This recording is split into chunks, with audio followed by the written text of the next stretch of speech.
رسول اللہ صلی اللہ علیہ وسلم وحی کی بنیاد پہ اپنے صحابہ کو خبر دیا کرتے تھے، اور وحی آتی کہاں سے تھی؟ مولا و مالک کی طرف سے، جس کے پاس غیب کی ساری کنجیاں ہیں۔ تو یہاں پیارے حبیب کی مستقبل کی بتائی ہوئی باتوں کی بنیاد پر یہ دعویٰ باطل ہے کہ آپ کو علم غیب ہے، وگرنہ سیدہ کائنات پہ تہمت لگی اور پیارے نبی کو علم غیب بھی ہو اور پھر مشورے کریں۔ اس کے علاوہ غیب کا سارا معاملہ اللہ کے ہاتھ میں ہے، وہ کسی نبی کو یا کسی نیک کو یا کسی بزرگ کو یا کسی بڑے حضرت کو اللہ مالک نے نہیں دیا، وگرنہ ہمارے سامنے بے مثال سیرت کی ایسی باتیں موجود ہیں صحابہ کے درمیان، آپ کے گھر کے درمیان، قرآن حکیم کی آیات سے ثابت ہیں کہ آپ صلی اللہ علیہ وسلم پر جب تک وحی نہیں آئی آپ کو خبر نہیں ہوئی۔ تو یہ مسیلمہ بن حبیب بھی ان گروہوں کے اندر اور اس قافلوں کے اندر شامل تھا۔ اس نے بھی آ کر اسلام کا دعویٰ کیا، اور پھر جب واپس یمامہ لوٹا تو اس نے رسول اللہ صلی اللہ علیہ وسلم کو خط لکھا، اور اس میں لکھا کہ میں آپ کے ساتھ نبوت میں برابر کا شریک ہوں۔ آدھا ملک قریشیوں کا ہے اور آدھا ملک مسیلمہ کا ہے۔ تو پیارے نبی صلی اللہ علیہ وسلم نے مسیلمہ کذاب کو جواب لکھوایا۔ پیارے حبیب کا وہ جواب سنیے، بسم اللہ الرحمن الرحیم، من محمد رسول اللہ الى مسیلمة کذاب، سلام علی من اتبع الہدى، اما بعد فإن الأرض لله يورثها من يشاء من عباده والعاقبة للمتقين۔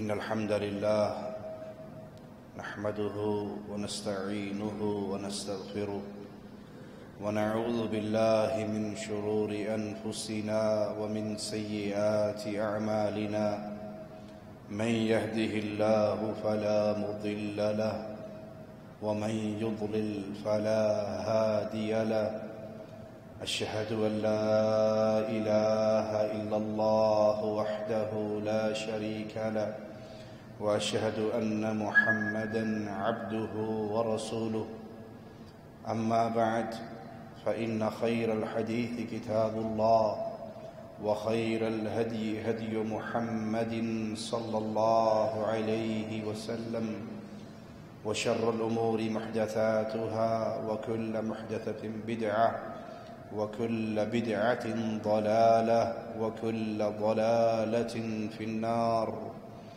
أعوذ بالله من الشيطان الرجيم، ما كان محمد أبا أحد من رجالكم ولكن رسول الله وخاتم النبيين، وكان الله بكل شيء عليما۔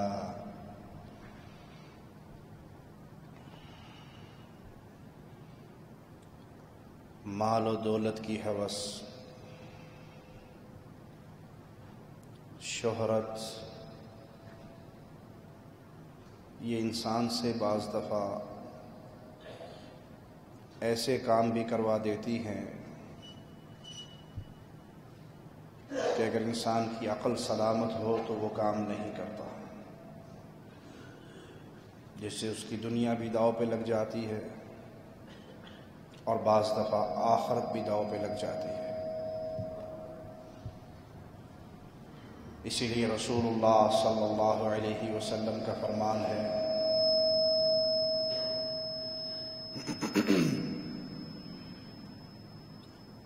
دو بھوکے بھیڑیے اگر بکریوں کے باڑے میں چھوڑ دیے جائیں، جو ساری رات وہاں گزاریں، وہ ان کا اتنا نقصان نہیں کر سکتے جتنا دو چیزیں انسان کے ایمان کا نقصان کرتی ہیں۔ اور وہ دو چیزیں کیا ہیں؟ جاہ کی محبت، چودراہٹ کی محبت، مال کی محبت۔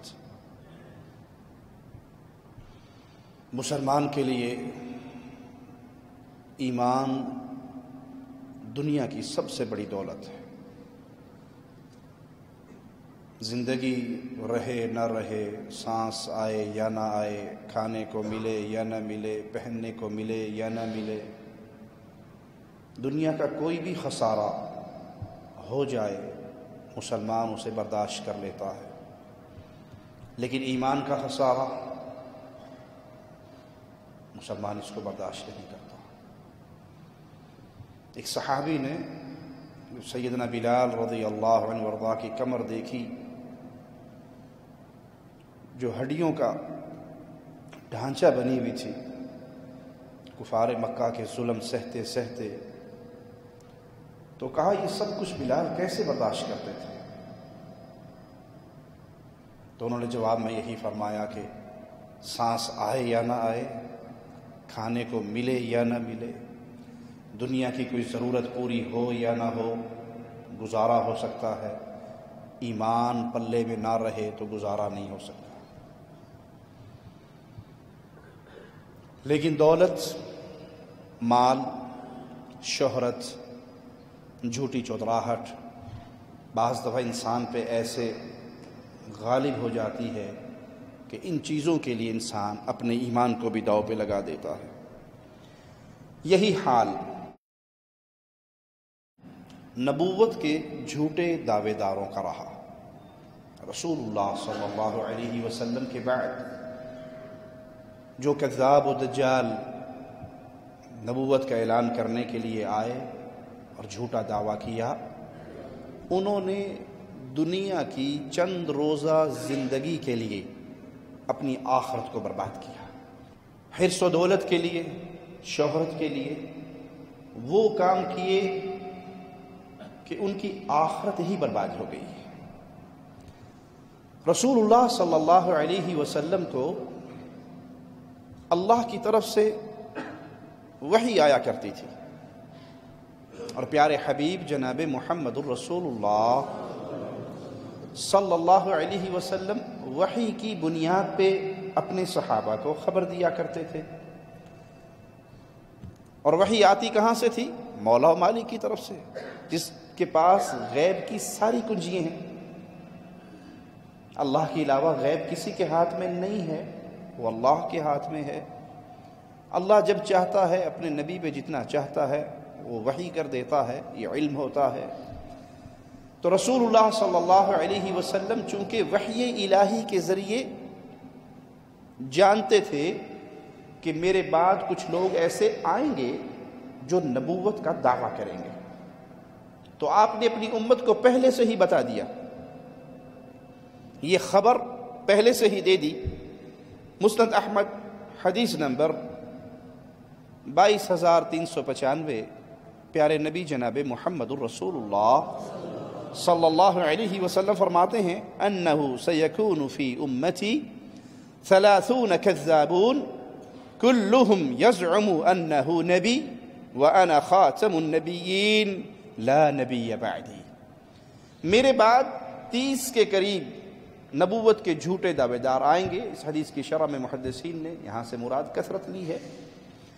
30 کے قریب نبوت کے جھوٹے دعوے دار پیدا ہوں گے جو یہ دعویٰ کریں گے کہ ہر ان میں سے یہ دعویٰ کرے گا اور یہ گھمنڈ رکھے گا کہ میں نبی ہوں، اور اللہ کے پیارے حبیب کیا فرماتے ہیں؟ میں آخری نبی ہوں، میں خاتم النبیین ہوں، اور میرے بعد کوئی اور نبی نہیں ہے۔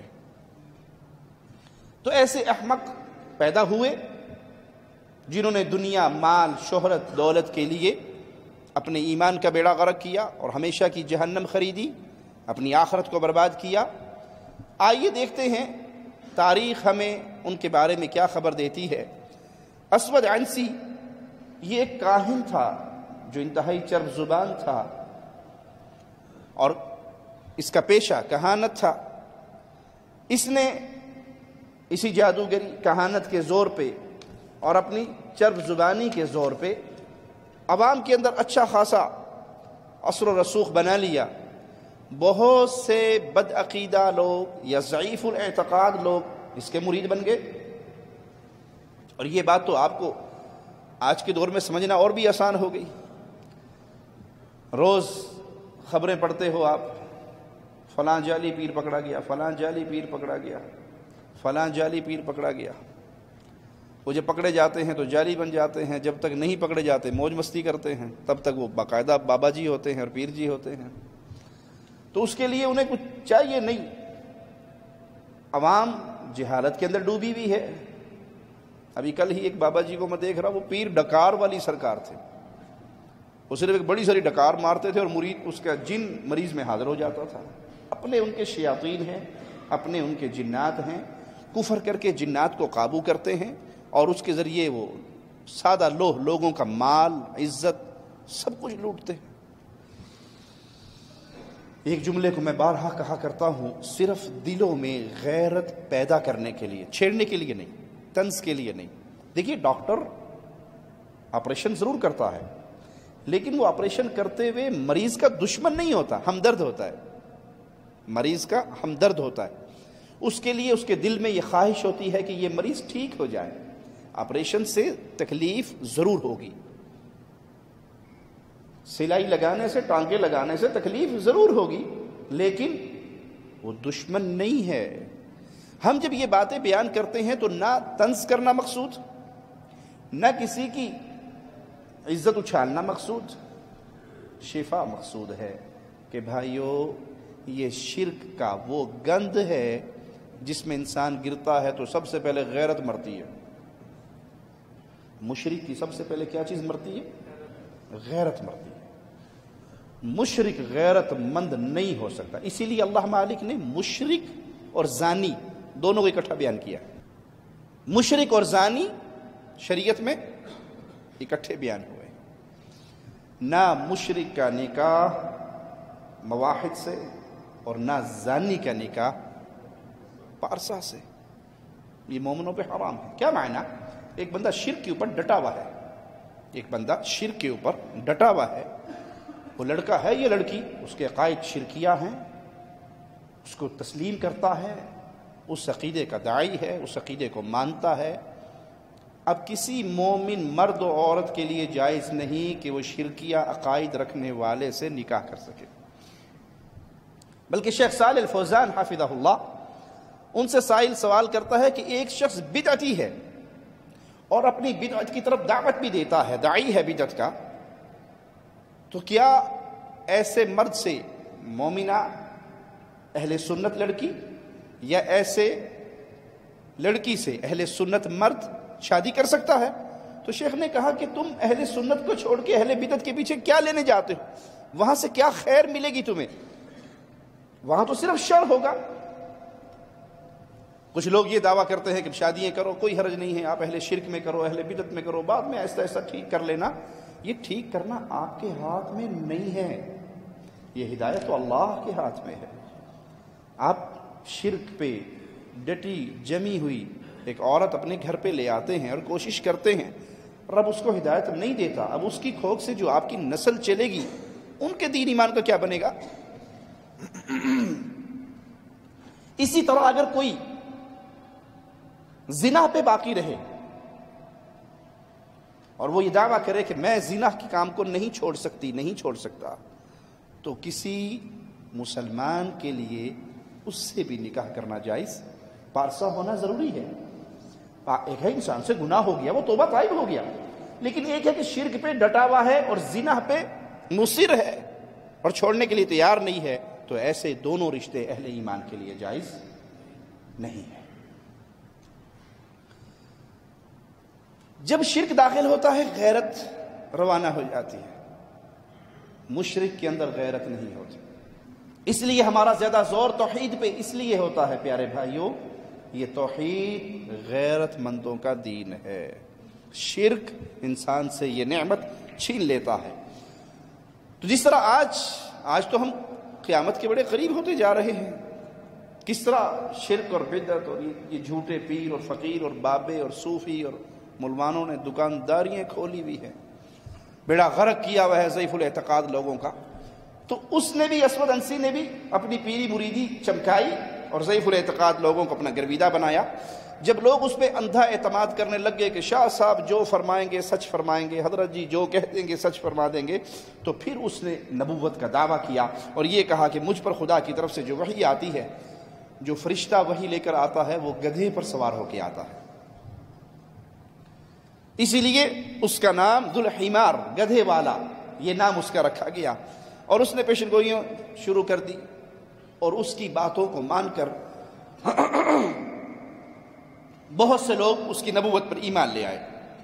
اس نے اپنے مریدوں پہ مشتمل ایک لشکر تیار کیا اور یمن کے دارالحکومت صنعاء پہ حملہ کیا، اس کو اپنے قبضے میں لیا۔ اور یہ دور نبی کریم صلی اللہ علیہ وسلم کی رسالت کا دور۔ اس وقت صنعاء پہ شہر بن بادان حاکم تھے جو مقابلے میں شہید ہو گئے، اور اسود عنسی نے قبضہ کر لیا اور ان کی بیوہ کو زبردستی اپنے نکاح کے اندر لے لیا۔ یہ خبر جب رسول اللہ صلی اللہ علیہ وسلم تک پہنچی کہ میرے مقرر کردہ شخص کو اس مجرم نے، اس جھوٹے نبوت کے دعوے دار نے شہید کر دیا اور ان کی بیوہ کے ساتھ یہ سلوک کیا، تو پیارے نبی صلی اللہ علیہ وسلم نے سیدنا ابو موسیٰ اشعری اور سیدنا معاذ بن جبل رضی اللہ عنہما، ان دونوں کو اس ملعون نبوت کے جھوٹے دعوے دار کی سرکوبی کے لیے روانہ کیا۔ یہ دونوں روانہ ہوئے اور شہر کی بیوہ سے رابطہ کر کے حملے کا پلان بنایا۔ تو انہوں نے ایک رات اس کو خوب شراب پلائی، خالی شراب پلائی، اتنی پلائی کہ وہ اپنے نشے میں ٹن ہو گیا، اور جب وہ بے ہوش ہو گیا تو یہ دونوں صحابی سیدنا فیروز ان کے ساتھ تھے اور اس کے گھر میں داخل ہو کے اس کا کام تمام کر دیا۔ قتل ہوتے ہوئے اس نے جو چیخیں ماری تو اس کے مرید دوڑتے ہوئے اس کے گھر کی طرف آئے، تو وہ خاتون باہر آ کر کہنے لگی کہ تم سب واپس چلے جاؤ، یہ جو چیخوں کی آواز تمہیں آئی ہے تمہارے نبی پہ اس وقت وحی کا نزول ہو رہا ہے۔ تو وہ مطمئن ہو کے واپس چلے گئے، اور صبح یہ خبر عام ہو گئی کہ وہ ملعون مجرم قتل کر دیا گیا۔ یہ خبر رسول اللہ صلی اللہ علیہ وسلم کی طرف بھیجی گئی، مدینہ منورہ روانہ کیے گئے لوگوں کو اس خبر کے ساتھ۔ لیکن اس سے پہلے رسول اللہ صلی اللہ علیہ وسلم اللہ کو پیارے ہو گئے۔ یہ دنیا، یہ جہان فانی چھوڑ کر پیارے حبیب اللہ کی جنت کی طرف روانہ ہو گئے۔ لیکن پیارے نبی صلی اللہ علیہ وسلم کو اللہ نے بدریہ وحی یہ خبر دے دی، اور آپ علیہ الصلاۃ والسلام نے فرمایا فاز فیروز، وہ کامیاب ہو گیا جس کی یہ ڈیوٹی لگائی تھی کہ اس جھوٹے نبوت کے دعوے دار کو قتل کر دو، اس نے اپنا کام کر دیا، وہ مجرم ہلاک ہو گیا اور میرا وہ صحابی کامیاب ہو گیا۔ ضمناً یہاں پہ ایک بات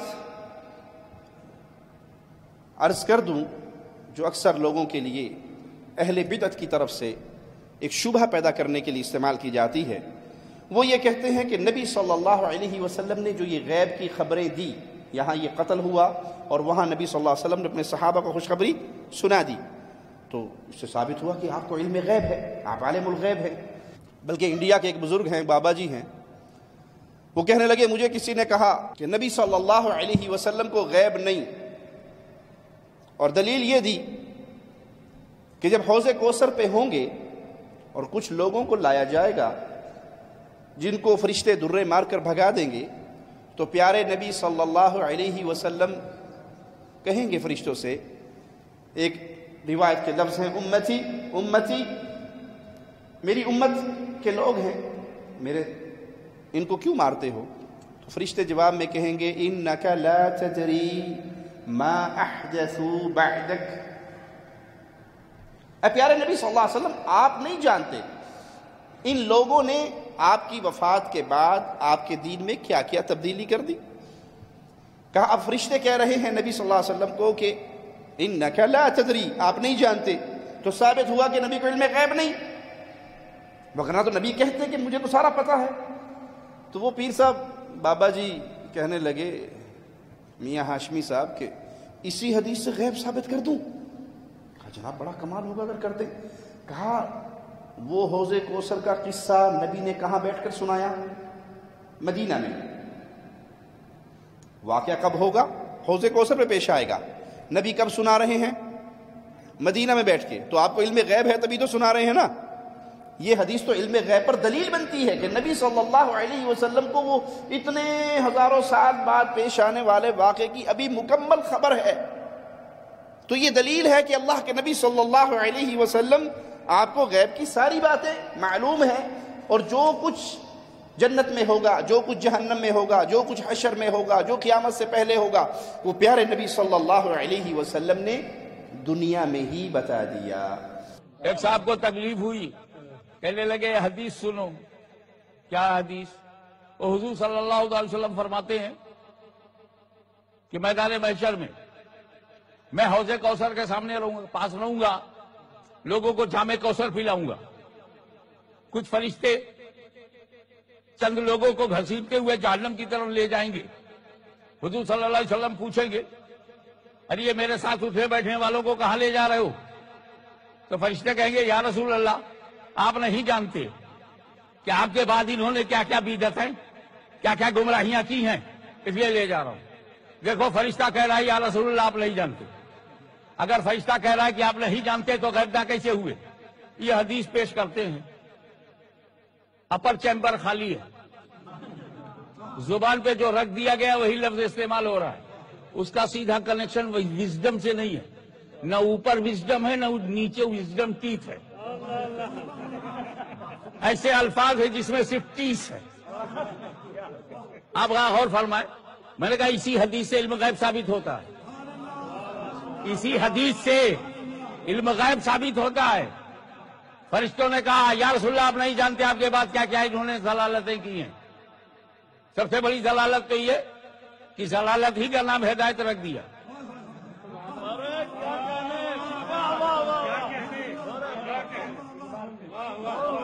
بڑی بڑی ضلالتیں کی ہیں. ان میں ضلالت یہ ہے کہ ضلالت ہی کو ہدایت سمجھتے ہیں. آپ کے بعد انہوں نے بڑی بڑی گمراہیاں کی ہیں، آپ نہیں جانتے. میں نے پوچھا یہ فرشتے کب کہیں گے؟ کب محشر میں کہیں گے. اور میں نے کہا نبی کب کہہ رہا ہے؟ مدینے میں کہہ رہا ہے. ابھی نبی مدینے میں ہے اور محشر کا واقعہ بیان کر رہے ہیں. میں کوثر پہ رہوں گا، یہ غائب ہے. میں کوثر کا جام پلاتا رہوں گا، یہ بھی غائب ہے. فرشتے سامنے سے کچھ لوگوں کو لے جائیں گے، یہ بھی غائب ہے. اور فرشتے کہیں گے یا رسول اللہ آپ نہیں جانتے، یہ نبی پہلے ہی سے جانتے ہیں. تو ہم کہتے ہیں یہ ایک اپنے عقیدے کے لیے جھوٹ تراشا گیا ہے جو اللہ کی شریعت سے ثابت نہیں ہے. یہ بات درست ہے کہ رسول اللہ صلی اللہ علیہ وسلم نے مستقبل کی بہت ساری خبریں دی ہیں. کس بنیاد پہ دی؟ آئیے مالک کے کلام سے پوچھتے ہیں. سورۃ نجم ہے، آیت نمبر 3 اور 4 کو سنتے ہیں. مولا فرماتا ہے وَمَا يَنطِقُ عَنِ الْهَوَىٰ إِنْ هُوَ إِلَّا وَحْيٌ يُوحَىٰ. محمد صلی اللہ علیہ وسلم اپنی خواہش سے کلام نہیں کرتے. کیسے کلام کرتے ہیں؟ ان ہوا الا وحی یوحا. ان پہ وحی کی جاتی ہے، اس وحی کی بنیاد پہ اللہ کے نبی صلی اللہ علیہ وسلم اپنی امت کو خبر دیتے ہیں.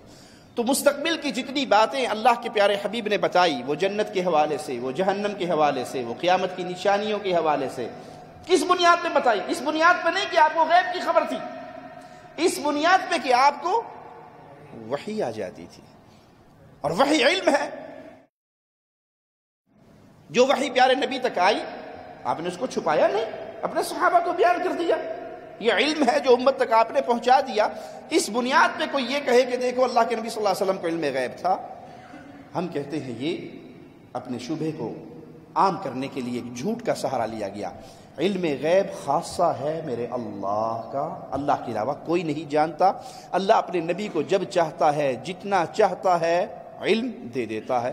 اور اگر اللہ علم نہ دے تو مشہور قصہ ہے، یہودیوں نے آ کے سوال کیے تھے اور پیارے نبی صلی اللہ علیہ وسلم نے کہا تھا کل جواب دوں گا، اور وہ کل آنے میں وقت گزرا تھا. اور جب اللہ نے جواب کا کہا تھا تو پہلے کیا کہا؟ انشاءاللہ کیوں نہیں کہا؟ تو یہ بات آپ کی بالکل باطل ہے. اللہ کے نبی صلی اللہ علیہ وسلم نے اپنے طور پہ کوئی خبر دی نہیں، وحی کی بنیاد پہ دی. قل انما انا بشر مثلکم یوحى الی، میں تمہاری طرح کا بشر ہوں، مجھ پہ وحی آتی ہے. تو پیارے نبی صلی اللہ علیہ وسلم کی بتائی ہوئی ساری باتوں کی بنیاد وحی الہی ہے. اور اگر وحی الہی نہ ہو، اگر وحی الہی نہ ہو تو سیدہ عائشہ کا ہار گما پیارے نبی کو خبر. سیدہ عائشہ اپنی سواری سے اتر چکی تھی اور قافلہ روانہ ہو گیا، پیارے نبی کو خبر. خیبر کی یہودیہ نے گوشت میں زہر ملایا، پیارے نبی کو خبر نہیں ہوئی. تو یہاں پیارے حبیب کی مستقبل کی بتائی ہوئی باتوں کی بنیاد پر یہ دعویٰ باطل ہے کہ آپ کو علم غیب ہے، وگرنہ سیدہ کائنات پہ تہمت لگی اور پیارے نبی کو علم غیب بھی ہو اور پھر مشورے کریں کہ تم بتاؤ کیا کریں، تم بتاؤ کیا کریں، اور عائشہ تم اپنے گھر چلی جا۔ نہ عقل اس کو مانتی ہے، نہ نقل اس کو مانتی ہے۔ پیارے نبی صلی اللہ علیہ وسلم کا علم وما ينطق عن الهوى ان هو الا وحی یوحى۔ صحیح بخاری حدیث نمبر 3446 سنتے ہیں پیارے نبی صلی اللہ علیہ وسلم وہاں پر کیا کہیں گے حوض کوثر پر؟ فَأَقُولُ أَصْحَابِي، میرے ساتھی، میرے ساتھ بیٹھنے والے، یہ وہ لوگ، ان سے مراد کون لوگ ہیں؟ جو مرتد ہو گئے۔ نبی صلی اللہ علیہ وسلم کی وفات کے بعد بہت سے لوگ مرتد ہوئے، بہت سے لوگ واپس آئے اور بہت سے لوگ مارے گئے۔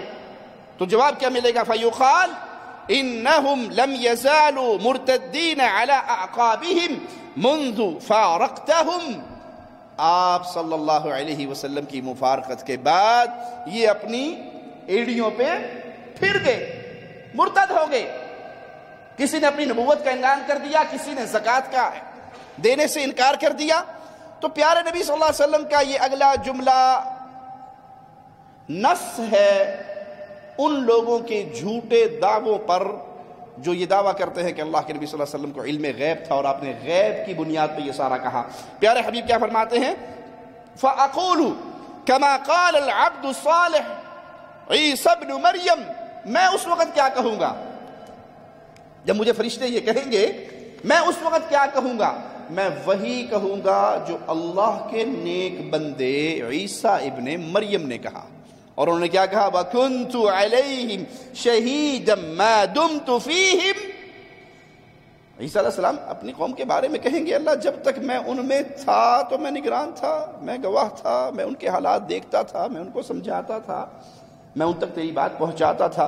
فَلَمَّا تَوَفَّيْتَنِي كُنْتَ أَنْتَ الرَّقِيبُ، اور جب تو نے مجھے اٹھا لیا، جب تو نے مجھے اٹھا لیا پھر تو ان کا نگران تھا، تو ان کے حالات کو جانتا تھا، تو ان کی باتوں کو سنتا تھا۔ میں تو وہاں پہ نہیں تھا، میں تو جب تک تھا اس وقت تک کی گواہی دے سکتا ہوں، اور جب تو نے مجھے اپنے پاس بلا لیا انت الرقیب علیہم وانت علی کل شیء شہید، تو پھر تو ہی ان کے اوپر گواہ تھا۔ تو یہ حدیث واضح اعلان ہے کہ نبی صلی اللہ علیہ وسلم کو اتنا ہی پتہ ہوتا تھا جتنا اللہ بتا دیتا تھا، یا پیارے حبیب خود مشاہدہ کر رہے تھے۔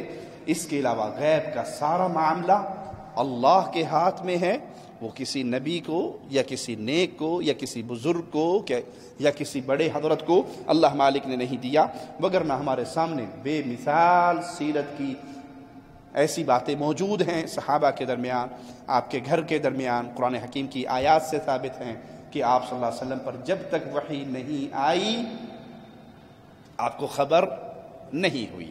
تو یہ دعویٰ کرنے والے وہی شرک کا دھندا پھیلانا چاہتے ہیں کہ نبیوں کے بارے میں یا اولیاء کے بارے میں یا بزرگان دین کے بارے میں یہ عقیدہ رکھو، انہیں غیب کی خبر ہوتی ہے، یہ اللہ کا خاصہ ہے، یہ اللہ کی صفت ہے، اس میں کوئی اور شریک نہیں ہے۔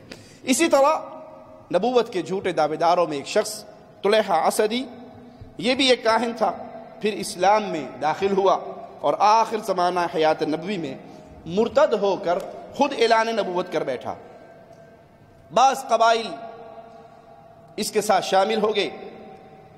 اس کے فتنے کو مٹانے کے لیے سیدنا ضرار رضی اللہ عنہ روانہ ہوئے۔ ابھی وہ اپنا کام پورا نہ کر سکے کہ پیارے حبیب صلی اللہ علیہ وسلم کی وفات کی خبر مشہور ہو گئی اور وہ واپس مدینہ آ گئے۔ اتنے عرصے میں طلیحہ نے خوب اچھی طرح تیاری کر لی اور نجد کے مشہور چشمہ بزاخہ پر اس نے اپنا کیمپ لگایا۔ سیدنا ابوبکر صدیق رضی اللہ عنہ وارضاہ نے جب 11 سردار منتخب کر کے روانہ کرنے چاہے تو سیدنا عدی بن حاتم مدینہ منورہ میں تھے، وہ سیدنا خالد بن ولید کے روانہ ہونے سے پہلے ہی اپنے قبیلے والوں کی طرف روانہ ہوئے اور انہیں سمجھا بجھا کر اسلام پہ قائم رکھا، اور جو ان کے قبیلے کے جو لوگ اس جھوٹے نبوت کے دعوے دار کے پاس جا چکے تھے ان کو واپس بلا لیا، اور وہ توبہ طائب ہو کر دوبارہ اسلام پہ لوٹ آئے اور سیدنا خالد بن ولید رضی اللہ عنہ وارضاہ کے لشکر میں شامل ہو گئے۔ سیدنا خالد بن ولید نے طلیحہ کے لشکر پر حملہ کیا جس کی سپہ سالاری اس کا بھائی کر رہا تھا، اور وہ خود ایک چادر اوڑھ کے کونے میں بیٹھا تھا، اپنے طور پہ یہ دعویٰ کر رہا تھا کہ میں وحی کا انتظار کروں، تم لڑو اور مجھے وحی کے ذریعے جو خبریں مل رہی ہیں وہ میں تمہیں پہنچاؤں گا۔ اور جب مارکا گرم ہوا اور مرتدین کے قدم اکھڑے، پریشانی کے آثار نمایاں ہوئے، تو اس کا ایک سردار عیینہ اس کے پاس آتا ہے اور آ کر پوچھتا ہے کہ وحی آئی؟ اس نے کہا نبی زور تو لگا رہا ہوں ابھی آئی نہیں۔ وہ پھر لڑنے چلے گئے۔ تھوڑی دیر بعد گھبراہٹ اور بڑھی، مسلمانوں کے قدم اور جمے، تو پھر واپس آ کر کہتا ہے وحی آئی؟ کہا ابھی تک نہیں آئی۔ تیسری بار جب واپس آیا اور آ کر کہنے لگا کوئی مسلمان تو غالب ہو رہے ہیں، ہماری تو لاشوں پہ لاشیں گر رہی ہیں، آپ کی وحی کا سلسلہ کیا بنا؟ آپ کے پاس وحی آئی؟ کہا ہاں ابھی جبرائیل آئے تھے اور وہ کہہ کر گئے تھے تیرے ساتھ وہی ہوگا جو تیری قسمت میں لکھا ہے، یہ وحی میرے پاس آئی ہے۔ یہ سنتے ہی اس نے زور سے آواز لگائی، اس نے کہا لوگوں سنو، یہ جھوٹ بولتا ہے، یہ جھوٹا نبوت کا دعوے دار ہے، یہ نبی نہیں ہے اور اس دعوے میں یہ جھوٹا ہے اور اس کے پاس کوئی وحی نہیں آ رہی۔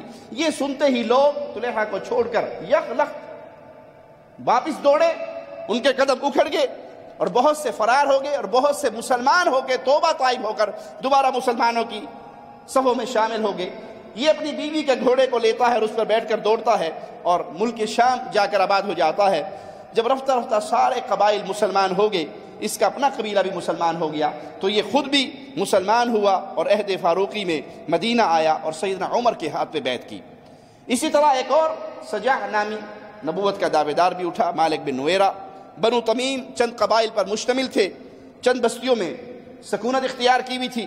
نبی کریم صلی اللہ علیہ وسلم نے اپنے دور میں ان کے اوپر نگران عامل مقرر کیے تھے جو انہی کے قبیلے میں سے تھے، جن کا نام مالک بن نویرہ، وکی بن مالک، صفوان بن صفوان، قیس بن عاصم۔ جب پیارے نبی صلی اللہ علیہ وسلم فوت ہوئے اور آپ کی وفات کی خبر مشہور ہوئی تو قیس بن عاصم مرتد ہو گیا۔ مالک بن نویرہ نے بھی یہ خبر سنی تو خوشی کا اظہار کیا، یعنی دلی طور پہ اس کی بات کی تصدیق کی۔ صفوان بن صفوان اسلام پہ قائم رہے اور قیس و صفوان میں جنگ شروع ہو گئی۔ اسی اثناء میں سجاح بنت الحارث، یہ نبوت کا دعویٰ کرنے والی ایک لڑکی تھی، اس نے بھی نبوت کا اعلان کیا اور اس کے پاس 4000 کے قریب ایک لشکر تیار ہوا۔ مالک بن نویرہ نے بھی سجاح سے صلح کر لی اور یہ مل کر اس معاملے کے اندر آگے چلے۔ تو انہوں نے اپنے ماننے والوں پر، سجاح نے نمازیں تو 5 کی 5 فرض رکھی، نماز میں چھٹی نہیں دی، لیکن سور کا گوشت، شراب پینا اور زنا کرنا اس کو حلال کر دیا۔ نمازیں باقی ہیں لیکن سور کے گوشت کی حرمت کا اعلان واپس، زنا کی حرمت کا اعلان واپس، شراب کی حرمت کا اعلان واپس۔ تو بہت سے عیسائی بھی ان کی ٹیم کے اندر داخل ہو گئے اپنا مذہب چھوڑ کر۔ جب سجاح کو بنی تمیم کی بستیوں سے آگے بڑھ کر معلوم ہوا کہ خالد بن ولید رضی اللہ عنہ وارضاہ بہت بڑا لشکر لے کر تشریف لا رہے ہیں اور ادھر دوسری طرف مسیلمہ کذاب بھی ایک لشکر لے کر آ رہا ہے، یہ بھی نبوت کا ایک اور دعوے دار مسیلمہ کذاب، اس کا بھی لشکر ہے، تو اس نے پہلے مسیلمہ سے رابطہ کرنے کی کوشش کی اور مسیلمہ نے اس کو خط لکھا کہ تمہارا ارادہ کیا ہے؟ اس نے کہا میں مدینہ پہ حملہ کرنا چاہتی ہوں۔ اس نے کہا میں بھی نبی ہوں اور سنا ہے کہ تو بھی نبی ہے، تو بھی نبیہ ہے، تو آؤ پہلے مل کر بیٹھ کے پلاننگ کر لیتے ہیں کہ ہم نے کرنا کیا ہے، مدینہ پہ حملہ کیسے کرنا ہے، اور نبوت کے معاملے کو بھی بانٹ لیں اور شریعت کے معاملے کو بھی بانٹ لیں، تو تم اپنا لشکر چھوڑو اور تنہا میرے پاس آ جاؤ۔ تو یہ فوراً اس کے پاس گئی اور دونوں نے نبوت کا معاملہ ایسے طے کیا کہ آپ اس میں شادی کر لی، خامد بھی نبی ہو گیا تھے، بڈھی بھی نبی ہو گئی، دونوں نے آپ اس میں شادی کر لی۔ جب شادی کر کے یہ واپس آئی تو اس کے لشکر والوں نے کہا تو اکیلی گئی، دوسرا تو شادی کر کے آئی، تیرا مہر کیا ہے؟ اس نے کہا وہ تو یاد ہی نہیں رہا، ابھی تو صرف پلاننگ کرنی تھی اور شادی کر لی۔ کہا بغیر مہر کے کیا شادی، واپس جاؤ اور مسیلمہ سے پوچھو اس نے تیرا مہر کیا دیا ہے۔ اس نے کہا مہر میں نے تیری امت کی 2 نمازیں فجر اور عشاء معاف کر دی، اب تمہیں یہ 2 نمازیں پڑھنے کی اجازت نہیں، ضرورت نہیں۔ جب یہ لشکر خالد بن ولید رضی اللہ عنہ کے لشکر کے سامنے پہنچا تو سجاح کے ساتھی فرار ہو گئے، اس لشکر کو دیکھ کر ہی مقابلے کی ہمت نہ لا سکے اور یہ عورت بھی فرار ہو کر اپنے قبیلے میں لوٹ کر گمنامی کی زندگی گزارنے لگی۔ مسیلمہ کذاب یہ وہ مجرم ہے، جب مکہ فتح ہوا اور وفود پیارے نبی صلی اللہ علیہ وسلم کے پاس حاضر ہوئے اور انہوں نے اسلام قبول کیا، تو یہ مسیلمہ بن حبیب بھی ان گروہوں کے اندر اور اس قافلوں کے اندر شامل تھا، اس نے بھی آ کر اسلام کا دعویٰ کیا، اور پھر جب واپس یمامہ لوٹا تو اس نے رسول اللہ صلی اللہ علیہ وسلم کو خط لکھا، اور اس میں لکھا کہ میں آپ کے ساتھ نبوت میں برابر کا شریک ہوں۔ آدھا ملک قریشیوں کا ہے اور آدھا ملک مسیلمہ کا ہے۔ تو پیارے نبی صلی اللہ علیہ وسلم نے مسیلمہ کذاب کو جواب لکھوایا۔ پیارے حبیب کا وہ جواب سنیے، بسم اللہ الرحمن الرحیم، من محمد رسول اللہ الى مسیلمة کذاب، سلام علی من اتبع الہدى، اما بعد فإن الأرض لله يورثها من يشاء من عباده والعاقبة للمتقین۔ یہ خط محمد الرسول اللہ صلی اللہ علیہ وسلم کی طرف سے مسیلمہ کذاب کو بھیجا جا رہا ہے۔ سلامتی ہے ہدایت ماننے والوں کے لیے، جو شرک پہ کفر پہ باقی رہے ان کے لیے سلامتی نہیں ہے۔ سلامتی ہے اس کے لیے جو توحید کو، ایمان کو تسلیم کر لے، ہدایت پہ آ جائے۔ زمین کا مالک اللہ ہے، اپنے بندوں میں سے جسے چاہتا ہے وارث بنا دیتا ہے، اور آخرت میں اچھا انجام صرف اہل ایمان کا ہونے والا ہے۔ اچھا انجام یہ صرف اہل ایمان کا، اہل توحید کا، متقین کا ہوگا۔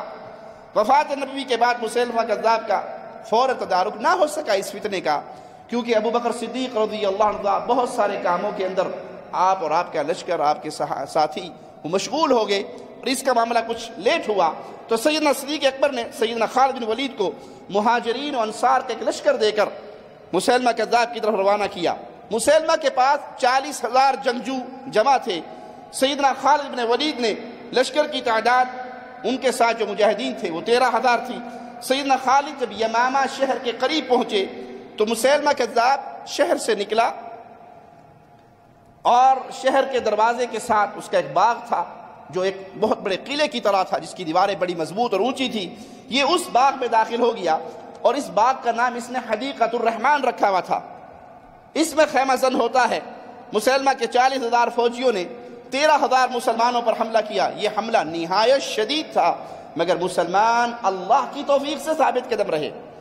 مسلمانوں کی قوت ہمیشہ ایمان کی بنیاد پہ ہوتی ہے، نہ مال کی بنیاد پہ، نہ تعداد کی بنیاد پہ، نہ اسلحے کی بنیاد پہ۔ مسلمان جب بھی لڑتا ہے وہ ایمان اور عقیدے اور رب کی محبت کی بنیاد پہ لڑتا ہے، ساز و سامان کی بنیاد پہ نہیں لڑتا۔ تو مسلمان ثابت قدم رہے اور مرتدین پہ ایسے ٹوٹے کہ ان کے قدم اکھڑنے لگے۔ مسلمانوں کے علم بردار جن کے ہاتھ میں جہاد کا علم تھا، ثابت بن قیس رضی اللہ عنہ شہید ہوئے، تو سیدنا زید بن ثابت نے آگے بڑھ کر اس علم کو اپنے ہاتھ میں لے لیا۔ مسلمان ایسی جرت سے لڑے کہ باغ کا دروازہ بھی توڑ دیا اور اس میں داخل ہو گئے، اور بہت ساری جگہوں سے دیوار کو بھی توڑ دیا، اور مسلمان اس باغ میں داخل ہوئے اور مرتدین کی لاشوں پہ لاشیں گرانے لگے۔ مسیلمہ کذاب کو آ کر اس کا ایک ساتھی کہتا ہے کہ تیرے رب نے تجھ سے فتح کا وعدہ کیا تھا، یہ مسلمان تو ہمیں کھا گئے، ہماری تو نسل مٹا دی، وہ وعدہ پورا کیوں نہیں ہو رہا، کب ہوگا؟ کہا یہ موقع ایسی باتوں کا نہیں ہے، اب یہ نہ پوچھو کہ مجھ سے جو وعدہ ہوا تھا وہ کب پورا ہوگا، اپنے آپ کو بچانے کے لیے اور اپنے بچوں کو بچانے کے لیے لڑو، یہ ایسی باتوں کا وقت نہیں ہے۔ مسیلمہ کذاب خود گھوڑے پہ سوار ہوا اور اپنے ساتھیوں کو جوش دلانے کے لیے ان کے درمیان گھومتا ہوا ان کو لڑائی کے لیے ابھارنے لگا۔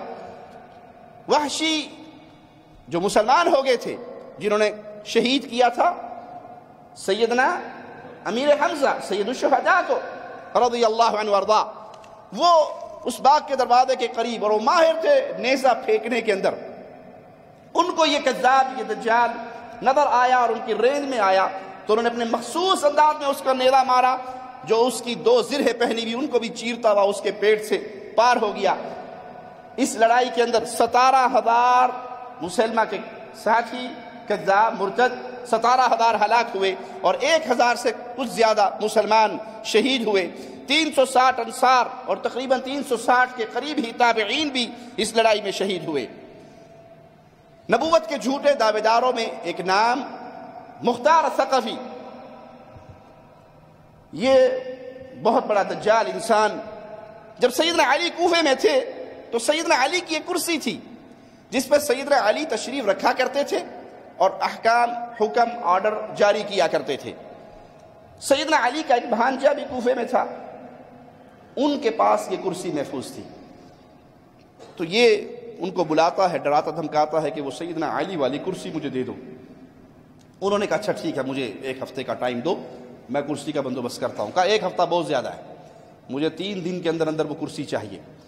تو انہوں نے بجائے وہ کرسی سیدنا علی والی دینے کے، ایک لکڑہارے کے پاس گئے جو یہی کام کرتا تھا، اور اس سے اسی طرح کی ایک کرسی تیار کروا کے اسے غلافوں میں اچھی طرح خوبصورت پیکنگ لپیٹ شپیٹ کے ان کے سامنے لا کے رکھ دی کہ یہ کرسی مولا علی کی کرسی ہے۔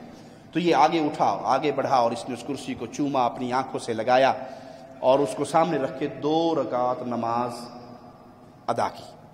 اور پھر اس کے مرید وہ بھی اٹھے اور کرسی کو چوما، اور وہ کرسی کوفے کی مسجد میں ایک تابوت بنا کر، جسے چاندی کا ایک تالا لگا کے محفوظ کر دیا گیا۔ ہر نماز کے بعد مریدین مختار ثقفی کے اٹھتے اور اس تابوت کو، اس کرسی کو چومتے۔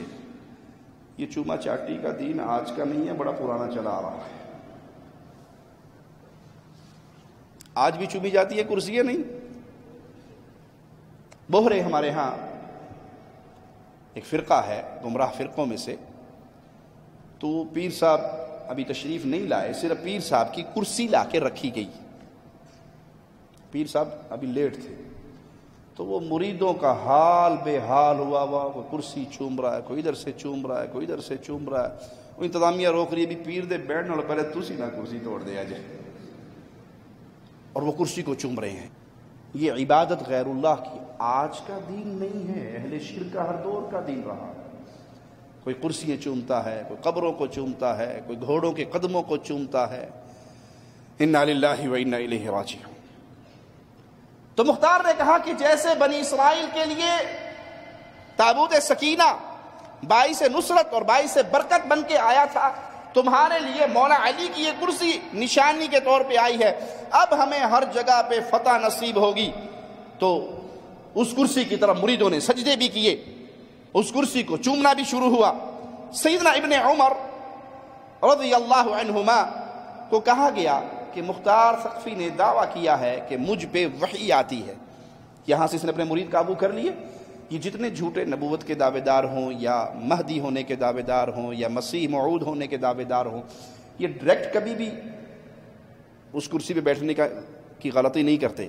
یہ سٹیپ بائی سٹیپ چلتے ہیں، پہلے پیر صاحب بنیں گے، پھر مجدد بنیں گے، پھر امام صاحب بنیں گے۔ جوں مریدوں کا حلقہ بڑا ہوتا جائے گا، تو شیطان اس غبارے کے اندر ہوا بھرتا جائے گا۔ شروع سے لے کے آخر تک، آج تک، قیامت تک سلسلہ یوں ہی چلتا رہتا ہے۔ تو اس نے جب دیکھا کہ میرے مرید خوب مرید بن گئے، تو اس نے بھی نبوت کا اعلان کیا اور یہ دعویٰ کر دیا کہ میرے اوپر بھی وحی آتی ہے۔ اس کے پاس ایک شخص آیا اور اس کے پاس ایک سجادہ تھا، کہنے لگا کہ اگر بھائی جبرائیل علیہ السلام آ کے اس پہ نہ بیٹھتے ہوتے تو میں تجھے اس پہ بٹھا دیتا۔ جبرائیل جب وحی لے کے آتے ہیں تو اس سجادے پر بیٹھتے ہیں، لہذا میں تجھے نہیں بیٹھنے دوں گا۔ تو ابن عمر رضی اللہ عنہما سے سوال ہوا کہ یہ دعویٰ کرتا ہے کہ میرے پاس وحی آتی ہے، تو سیدنا ابن عمر رضی اللہ عنہما نے قرآن حکیم کی ایک آیت تلاوت فرمائی، وَإِنَّ الشَّيَاطِينَ لَيُوحُونَ إِلَىٰ أَوْلِيَائِهِمْ۔ یہ تو کوئی بڑی بات نہیں ہے، اس دعویٰ بالکل ٹھیک کرتا ہے، کیونکہ شیاطین اپنے اولیاء کی طرف القاء کرتے ہیں۔ جنات شیاطین اپنے بڑوں کی طرف، اپنے اولیاء کی طرف، اپنے دوستوں کی طرف القاء کرتے ہیں۔ بعض تو وہ ہوتے ہیں جو ٹوپی ڈرامے باز ہیں، جن کے پاس کچھ نہیں ہے، نہ کوئی جن ہے، نہ ون ہے، کچھ بھی نہیں ہے، نہ موکل ہے، نہ غیر موکل ہے، وہ ہے جاہل آدمی، اسے کلمہ پڑھنا نہیں آتا۔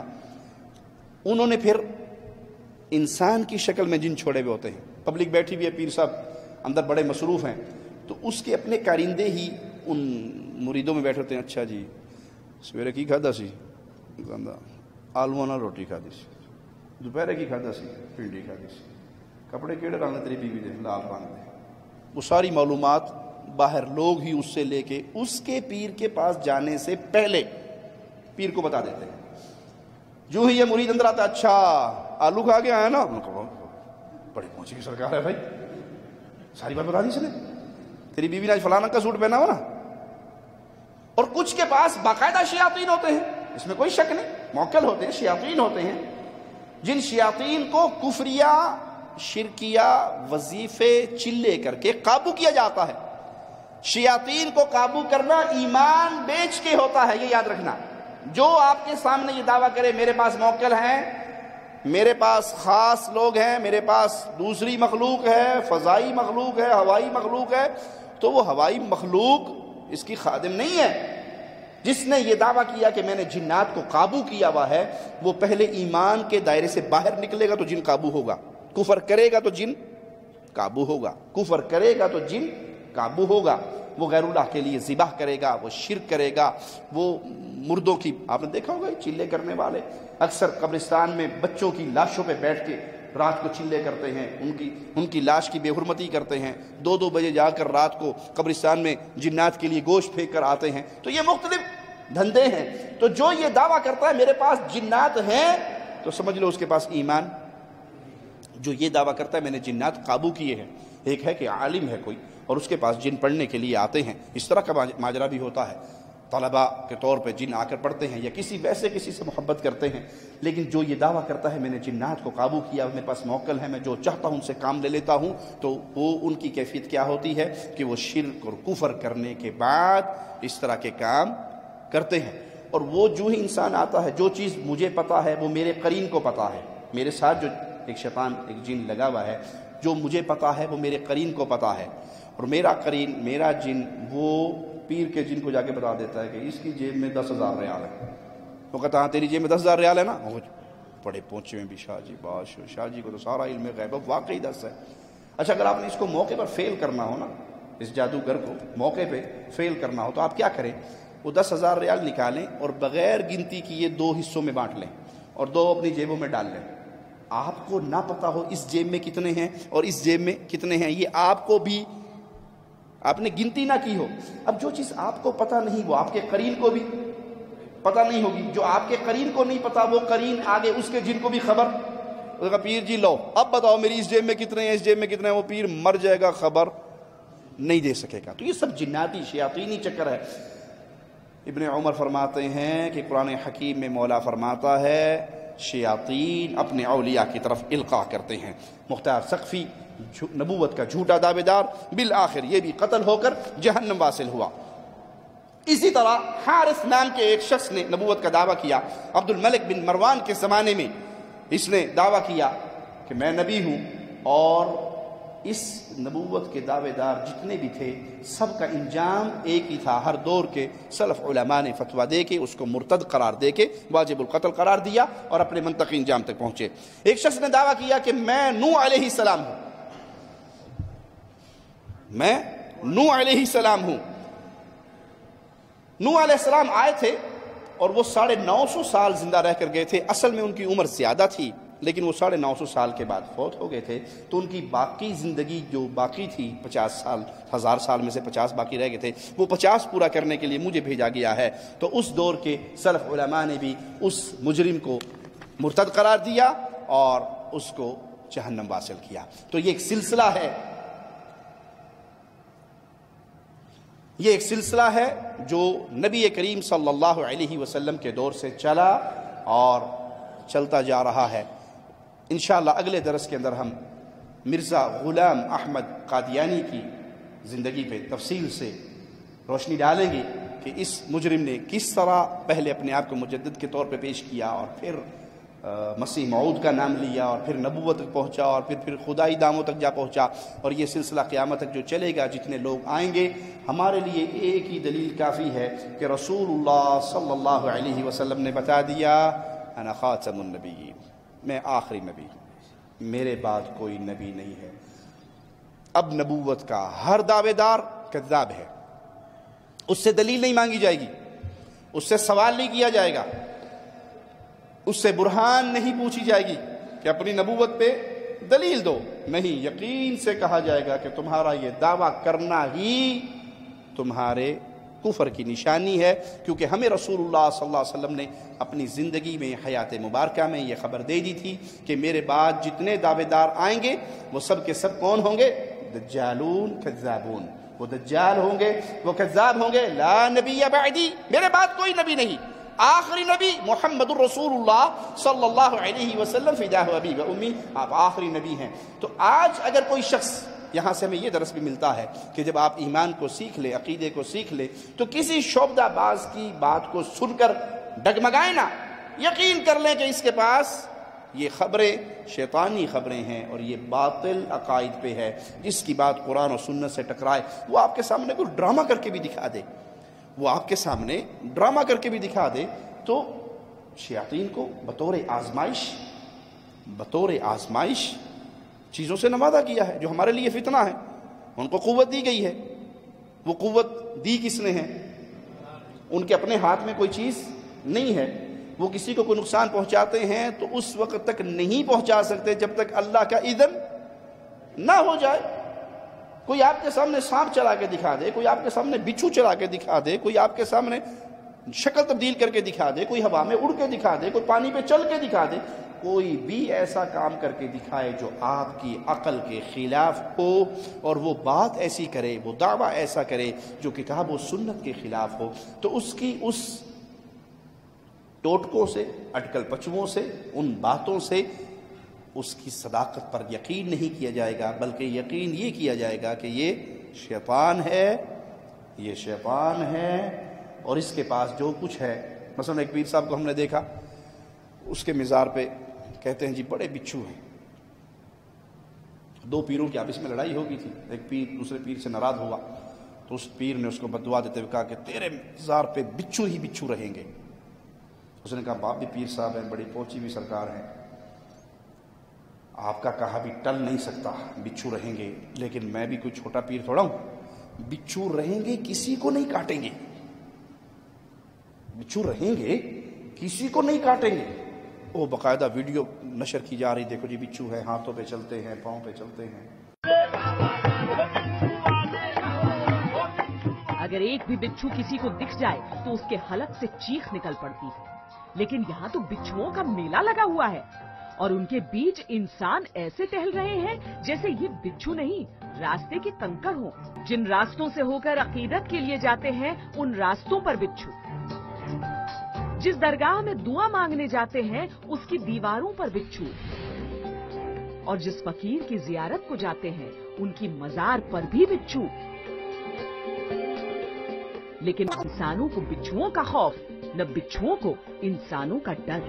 پشچمی اتر پردیش کے امروہہ میں یہ ہے حضرت شرف الدین شاہ ولایت کی درگاہ، جہاں دور دور سے لوگ مرادیں مانگنے آتے ہیں، لیکن کسی کے من میں رینگتی ہوئی اس موت کا کوئی خوف نہیں، کیونکہ وہ جانتے ہیں یہ بچھو والے بابا کی مزار ہے۔ نہیں آپ گھبرائیے مت۔ اس درگاہ کی خاصیت یہ ہے کہ یہاں پر سانپ بچھو نہیں کاٹتے ہیں، پر سانپ بچھو رہیں گے ضرور، پر کسی کا ڈنگ نہیں ماریں گے، کسی کو نقصان نہیں پہنچائیں گے۔ آج تک ابھی تک کسی کو نقصان نہیں ہوا۔ بہت مانیتا ہے اس زیارت کی، بہت لوگ ہندو دھرم سے بھی اور الگ دھرموں کے لوگ یہاں پر آتے ہیں۔ اگر آپ کو یہ لگ رہا ہے کہ یہ کوئی معمولی بچھو ہے تو ہم آپ کو بتا دیں یہ دنیا کا سب سے زہریلا بچھو ہے۔ ان کا ڈنک اگر کسی کو چھو جائے تو اس کا زندہ بچنا بہت مشکل ہے۔ بچھو کے سوبھاؤ میں ہوتا ہے ذرا سی آہٹ ملتے ہی ڈنک مارنا، لیکن یہ تصویریں ادبھت ہیں۔ لوگ یہاں نہ صرف ننگے پیر بچھوؤں کے بیچ گھوم رہے ہیں بلکہ بچھوؤں سے کھیل بھی رہے ہیں۔ بھائی شیاطین، جنات سانپ کی شکل میں، بچھوؤں کی شکل میں، جانوروں کی شکل میں ظاہر ہوتے ہیں، اس میں کوئی عجیب بات نہیں ہے۔ وہ جنات ہیں، وہ شیاطین ہیں جو لوگوں کے عقیدے کو خراب کرنے کے لیے آپ کو ڈرامہ بازی کر کے دکھا رہے ہیں۔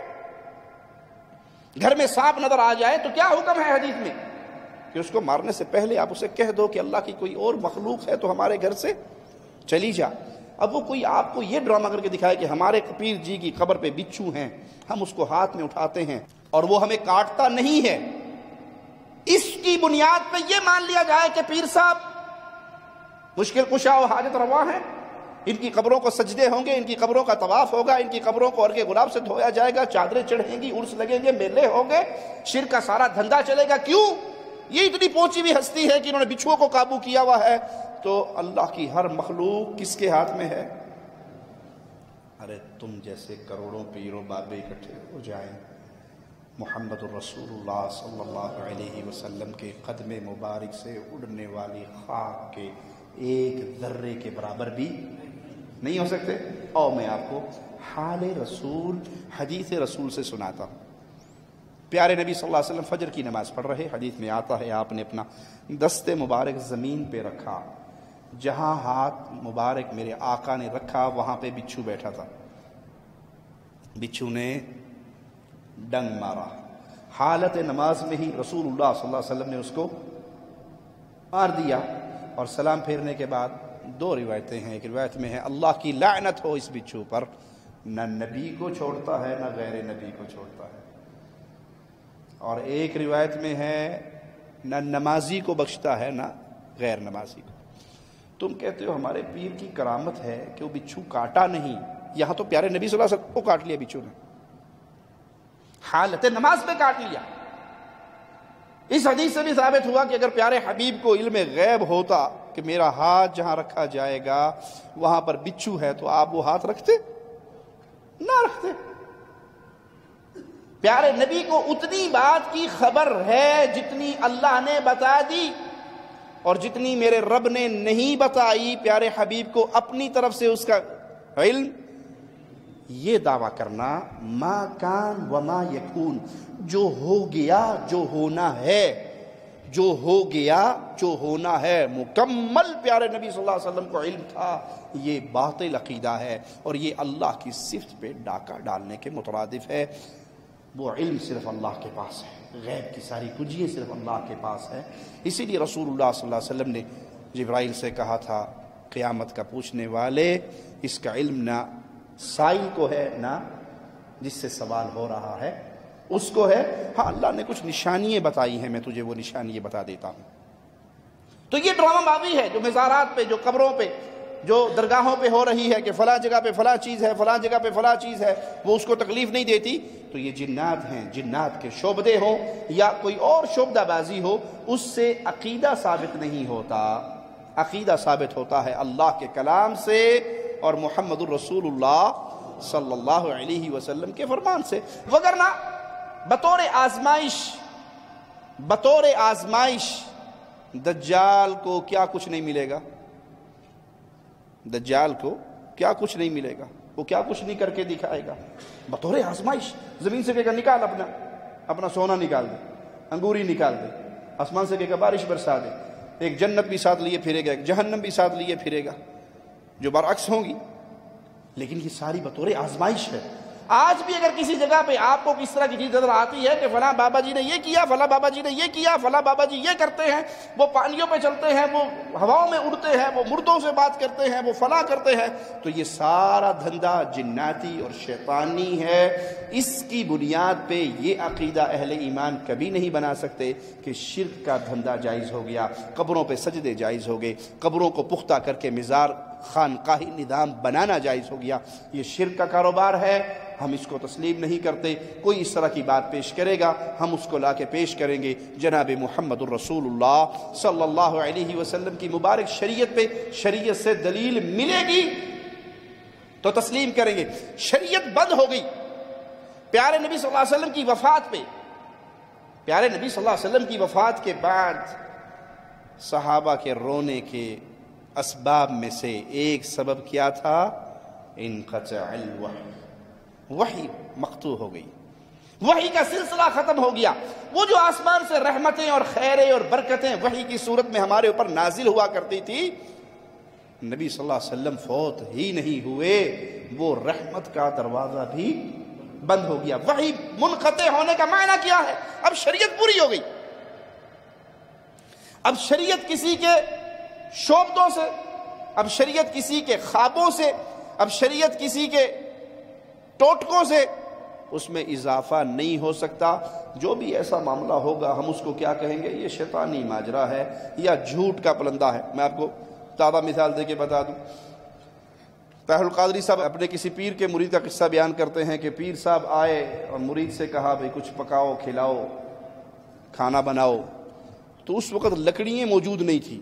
مرید بہت بڑا مرید تھا، بڑا پہنچا ہوا مرید تھا اور پیر صاحب کے ساتھ بڑا اس کا پیار تھا. تو اس نے کیا کیا کہ اپنی ٹانگ کے اوپر تیل مٹی کا ڈالا، آگ لگائی اور توے کے نیچے اپنی ٹانگیں دے دی، ٹانگیں جلتی رہی اور پیر صاحب کے لیے روٹیاں تیار کر دی۔ پیر جی نے حال دیکھا کہ یہ کیا ہوا؟ جی آپ نے روٹی مانگی تھی، اب پیر روٹی مانگے مرید نہ لا کے دے تو بات بنتی نہیں ہے۔ لکڑیاں تھی نہیں، رات کا وقت تھا، کہیں جا سکتا نہیں تھا، تو میں نے اپنی ٹانگوں کو آگ لگا کے آپ کے لیے کھانا تیار کر دیا۔ تو وہ مولانا روم کے ایک خلیفہ تھے حضرت آتش باز ولی، حضرت یہ مولانا روم کے باورچی تھے۔ He was his cook. He used to cook food for him and for his guests. Kitchen ان کے پاس تھا۔ تو وہ فنا فی الشیخ تھے، وہ ان میں فنا تھے۔ تو ایک رات ایسا ہوا کہ مہمان آ گئے دیر سے، تو مولانا روم کے مہمان آئے دیر سے، بڑے ان کے محبوب مقرب علماء صوفیاء درویش اولیاء مقرب آئے۔ تو آپ نے حکم دیا اس کو کہ نام اس کا کچھ اور تھا کہ وہ کھانا پکا کے لائے۔ تو اس کے پاس لکڑیاں ختم تھی، چونکہ کوئی اور ارینجمنٹ تو تھا نہیں، لکڑیاں لاتے تھے، اس سے چولہا جلا کے تیل ڈالتے تھے، تو لکڑیاں نہیں تھی۔ تو رات کا کھانا ڈنر روٹین میں ہو گیا تھا دربار میں، تو وہ سو گیا۔ اس نے کہا کہ صبح جنگل سے لکڑیاں لاؤں گا تو ارینجمنٹ شروع ہو جائے گا۔ تو رات کو لیٹ آورز مہمان آ گئے، تو کھانے کے لیے فرمایا۔ اس نے حضرت مولانا روم سے نہیں کہا کہ حضور لکڑیاں ختم ہو گئی ہیں تو آگ جلانے کا انتظام نہیں، یہ نہیں کہا۔ آپ سمجھ رہے ہیں نا بچے؟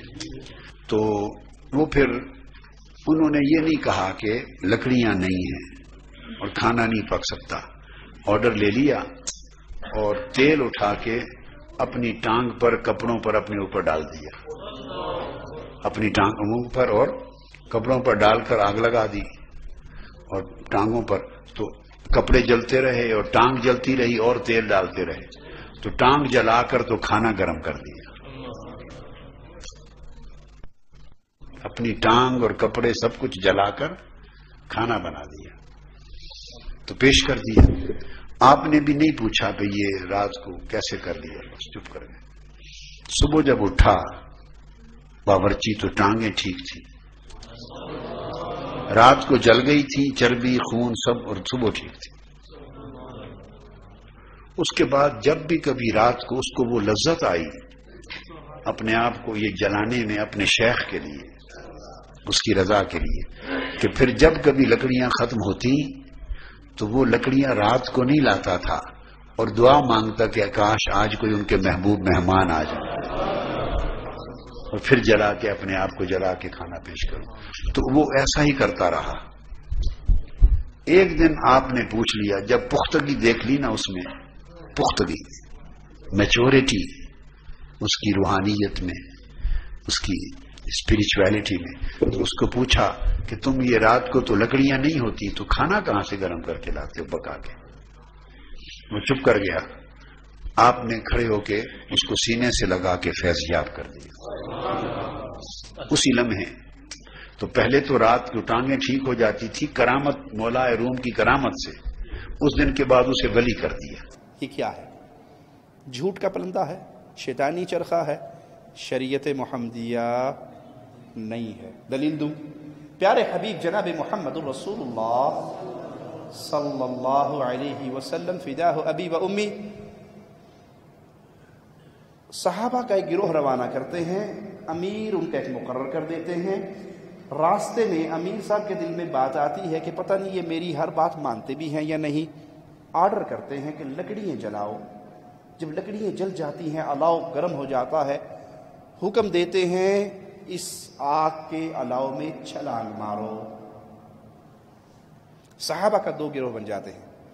ایک جماعت کہتی ہے مسلمان ہوئے ہی آگ سے بچنے کے لیے تھے، جلنا ہی تھا، آگ میں ہی مرنا تھا، تو مسلمان ہونے کا کیا فائدہ؟